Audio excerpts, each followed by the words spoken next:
Nandito na tayo sa may J-Railway Station. First time ko lang din ulit bumaba sa station na to. Parang walang kainan din dito. Walang mga food stall dito sa J-Railway. Ano naghihintay sa atin sa station na to? Hello? Bang! Joke lang. So, nasa labas na tayo ngayon na J-Railway Station. Walang kainan dito. Wait lang, kailangan natin may mahanap na kainan.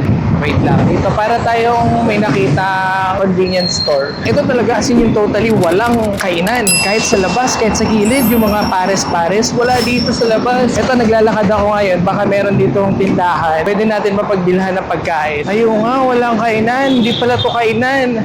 Tindahan to ng mga metal parts. Anong kainin ko dito? Doorknob? Anong kainin ko dito? Screwdriver? Wala nga kainan dito sa side na to. Wait lang, don't give up, okay? Check natin yung kabilang side doon. Ayan, may nakita akong kainan.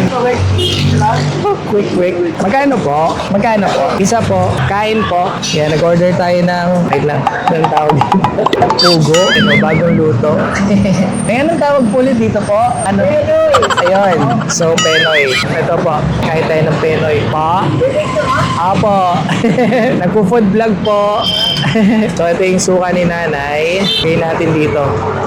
Dito si nanay. Paglabas mo, right side ng LRT station. Sorry, medyo mainit talaga ngayon. Pasensya lang. So, nag-order tayo ng Penoy.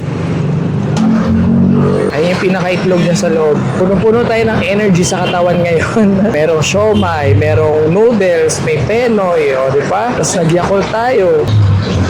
Yung Penoy ni nanay, 20 pesos isa.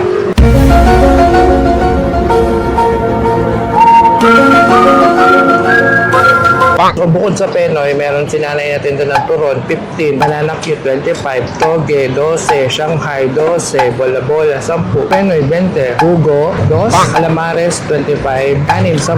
Alam mo yung mga typical na pagkain ng Pinoy na pwede mo makita dito sa tabi ng mga train stations.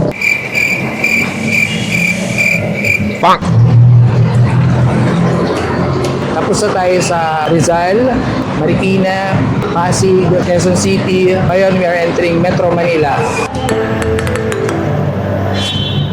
Pakita ko sa inyo yung mga niluluto ni nanay.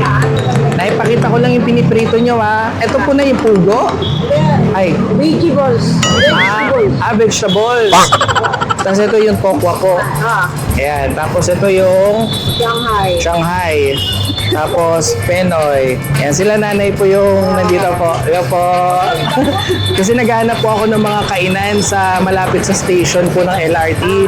Eh nung pagbaba ko po ng J-Railways, wala pong kainan dun sa taas. Opo. Kasi may mga naghahanap po ng mga kainan pagka nagugutom sa biyahe. Ayan po. Opo. Ay, San Juan na po ito po. Opo. Aurora to. Opo. Tapos ito, Manila na po, ano? Sunod yan, Maynila na. Center point doon. Okay po. Hanggang ano pa po ako eh, recto pa po kasi ako. Opo. Marami pa yun. Marami po. Salamat po. Ingat po kayo po.